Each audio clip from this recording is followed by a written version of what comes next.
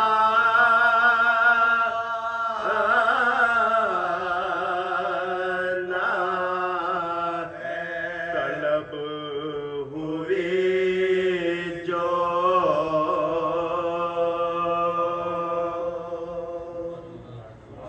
فاتحہ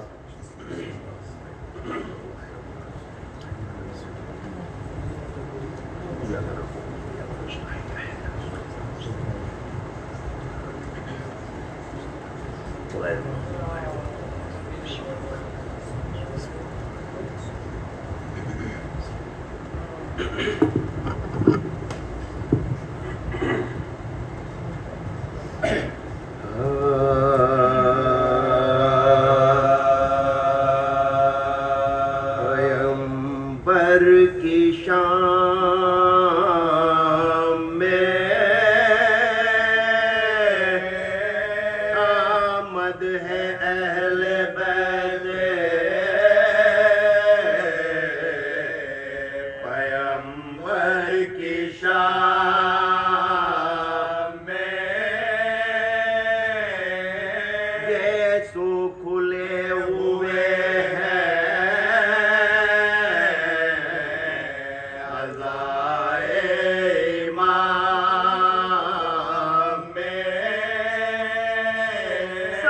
پیتی ہے فاطمہ دارالسلام میں زینب یہ نوحہ کرتی ہے بلوائے عام میں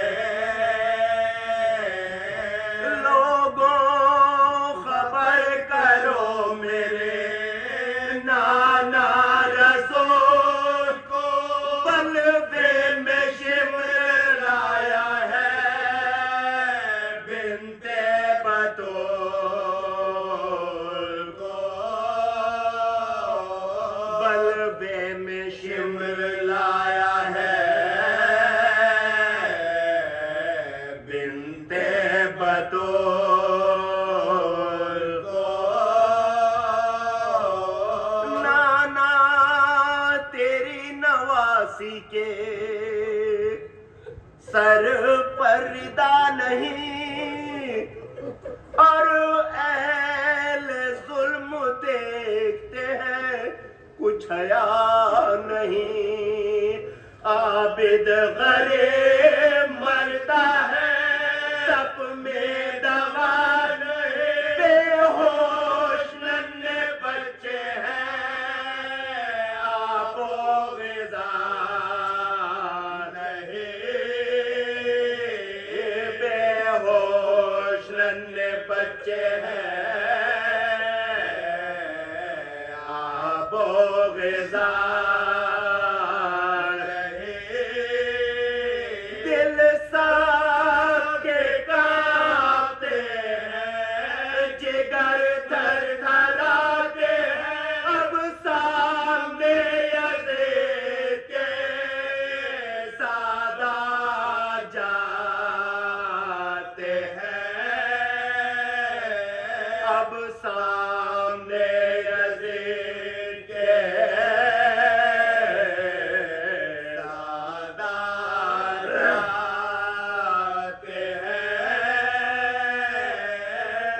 زینب تڑپ کے اونٹ پا کرتی ہے یہ بیان دربار میں طلب ہوئے سادات ناگہاں اونٹوں سے اتری بند گئے شانوں میرے پیش یزید لے چلے ظالم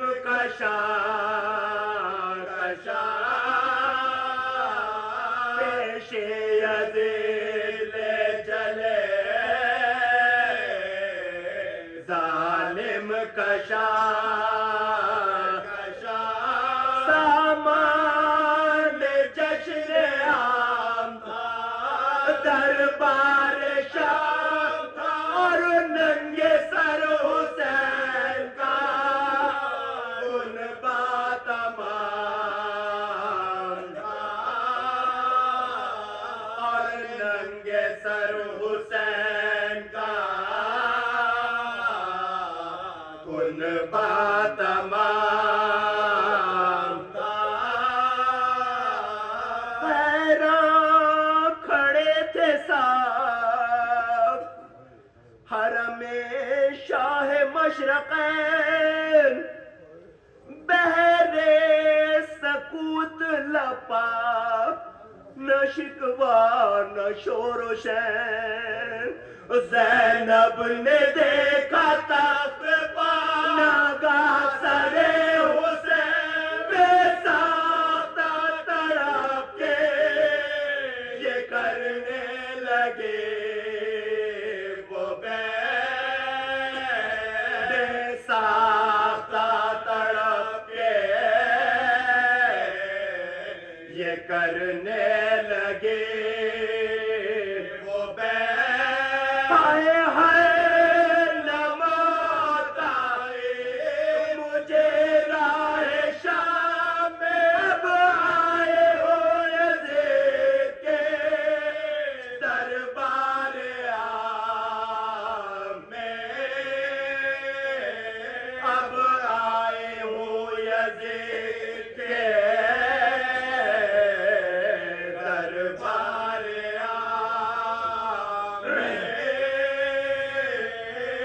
دربار عیدگاہ تھا وہ دن تھا روز عید کس خرمی سے کہتے تھے یہ شام یہ پلید قتل حسین تجھ کو مبارک ہوئے جیسے سیدانیاں سے ہو عابد بھی ہو شہید سیدانیاں سے ہو عابد بھی ہو چھپ کر اٹھا تھا شب کو جنازہ بدوں کا ہے سب کے سامنے کن رسول کا ہے سب کے سامنے کن رسول کا آمد ہے اہل بیت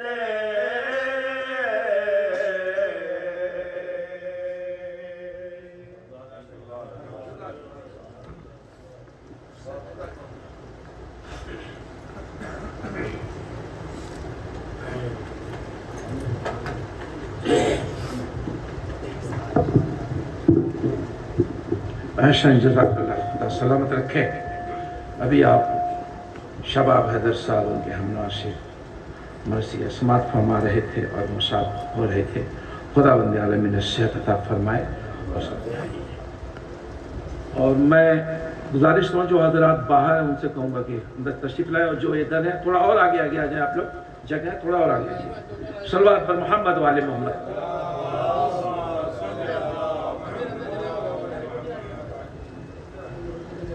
میرے سامنے 3 پیشکار حضرات ہیں تو ذرا اختصار سے کام لیجیے گا کہ تو اب بھی زندہ ہے مظلوم کی حمایت کو. ملاحظہ کیجیے گا کہ تو اب بھی زندہ ہے مظلوم کی حمایت کو اسی لیے تیرے پرچم کا رنگ کالا ہے اور حسین تیرے مقابل یزید کیا شے ہے اسے تو اس تیرے اصغر نے مار ڈالا ہے.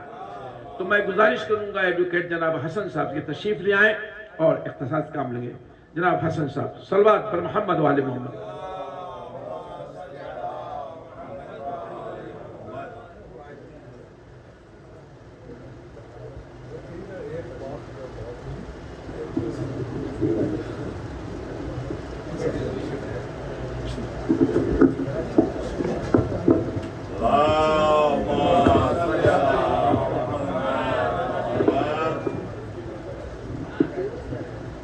مرتبہ صلوات پڑھ دیں.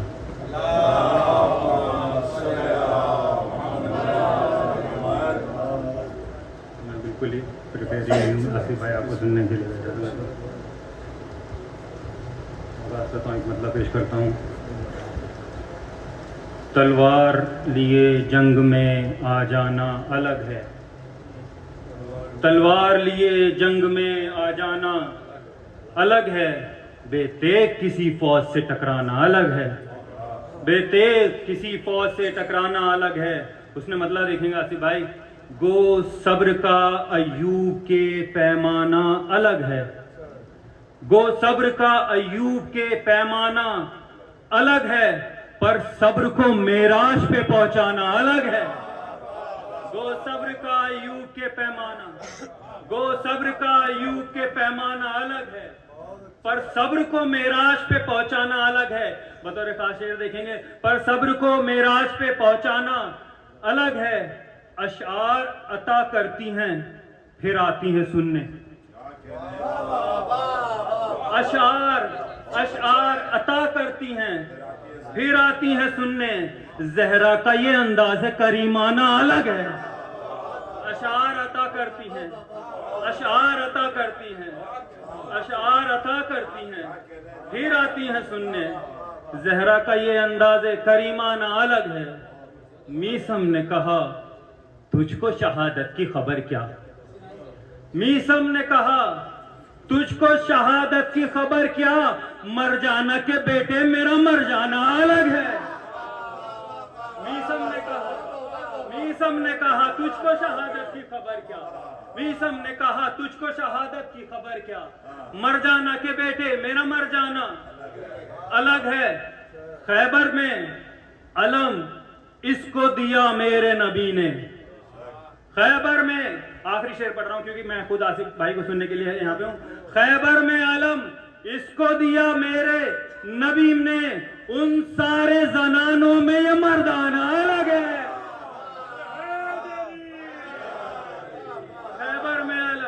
خیبر میں علم اس کو دیا میرے نبی نے.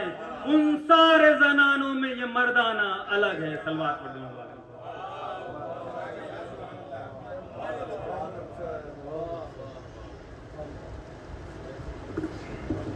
سبحان اللہ. اس سارے زنانوں میں یہ مردانہ لگے. یہ جناب ایڈوکیٹ حسن صاحب ان کی سماعت ہونا تھے. ایک نعرہ سوالہ پیدا کہ ملاحظہ کیجئے گا کہ میرے گھر مجلس میں جب مہمان ہوں گی سیدہ.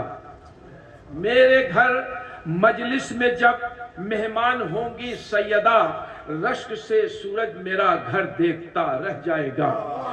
میرے گھر مجلس میں جب مہمان ہوں گی سیدہ. رشک سے سورج میرا گھر دیکھتا رہ جائے گا. اور پھینک کر تیرے ستم اصغر کی جانب ہرملا. پھینک کر تیرے ستم اصغر کی جانب ہرملا. جنبش ابروئے اصغر دیکھتا رہ جائے گا. اسی کے ساتھ میں گزارش کروں گا جناب حاذق صلی اللہ علیہ وسلم سے تشریف لائے.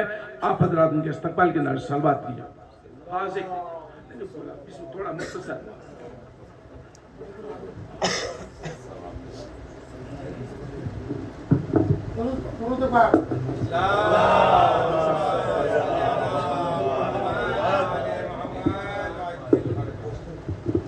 حاضرین مجلس السلام علیکم. حضرات ایک مطلع اور صرف 3 اشعار پیش کروں گا اور اپنی جگہ ایک باوزہ بلند صلوات پیش کروں گا.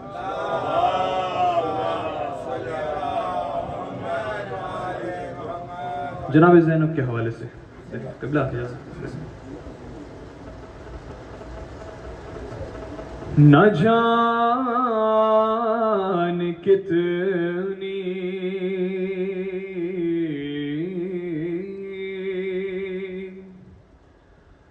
نہ جان کتنی بہادر ہیں یا علی زینب.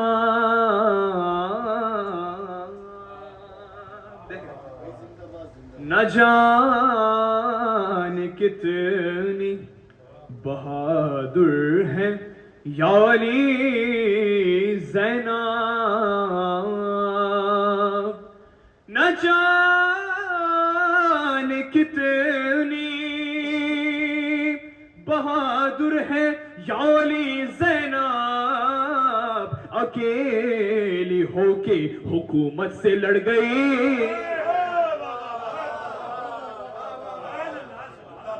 اکیلی ہو کے حکومت سے لڑ گئی زینب. شعر دیکھیں بطور خاص. خلیل شام میں، یقیناً جناب زینب نے امامت کو جلتے خیموں سے بچایا تھا، اسی حوالے سے شعر دیکھیں. خلیل شام میں غریباں میں دیکھ لو آ کر، خلیل شام میں غریباں میں دیکھ لو آ کر، خلیل شام میں غریباں میں دیکھ لو آ کر، ارے بچا رہی ہے امامت کی زندگی، بچا رہی ہے امامت کی زندگی زینب. جتنے بھی حضرات یہاں موجود ہیں سبھی سے توجہ چاہوں گا اس شعر پہ، خاص طور سے آصف صاحب دیکھیں. یقیناً آپ عالموں سے سنتے ہیں کہ جس وقت جناب زینب خطبہ دے رہی تھی تو سبھی کو یہ لگا تھا کہ مولا علی بول رہا ہے. اب دیکھیں شعر حوالے کرتا ہوں بطور خاص. قسم خدا کی، آخری مجمع تک دیکھیں. قسم خدا کی یہ دنیا تباہ ہو جاتی، کیوں؟ قسم خدا کی یہ دنیا تباہ ہو جاتی، قسم خدا کی یہ دنیا، ارے یہ دنیا تباہ ہو جاتی اگر بطول کے لہجے میں بولتی.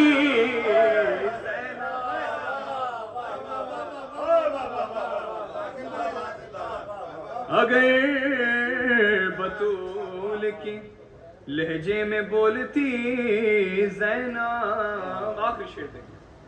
کرے گی بھائی کا ماتم یزید کے گھر میں،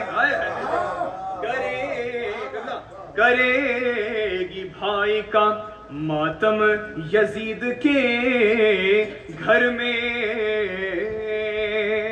کرے گی بھائی کا ماتم، ارے ماتم یزید کے گھر میں، نہ چھپنے دے گی شہادت حسین کی، نہ چھپنے دے گی شہادت. مقطع سماعت. بلندیوں کے فلک پر پہنچ گیا حاذق، بلندیوں کے فلک پر پہنچ گیا حاذق، بلندیوں کے فلک پر پہنچ گیا حاذق، ملی ہے جب سے تیرے در کی نوکری.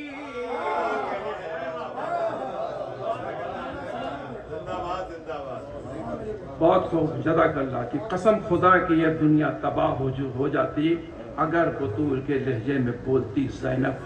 یہ حاذق صاحب تھے، بہت ہی اچھا کلام پڑھ رہے تھے، آپ سماعت فرما رہے تھے. اب اس کے شاعر اہل بیت جناب آصف صاحب سے پہلے میں کہوں گی ملاحظہ کیجیے گا، نر سلوار کو سارا دیجیے گا ذرا. خیر مقدم کو ترائی پہ کھڑا ہے پانی. ملاحظہ کیجیے گا کہ خیر مقدم کو ترائی پہ کھڑا ہے پانی، شیر حیدر تیرے قدموں میں پڑا ہے پانی. شیر حیدر تیرے قدموں میں پڑا ہے پانی، لے کے پانی کو یہ چلو میں کہا غازی نے، ڈوب جاؤ میرے چلو میں بھرا ہے پانی. اسی کے ساتھ نہایت ادب سے میں شاعر اہل بیت جناب آصف جلال بجنوری سے گزارش کروں گا کہ تشریف لائیں. آپ حضرات استقبال کی نعرہ سلوات.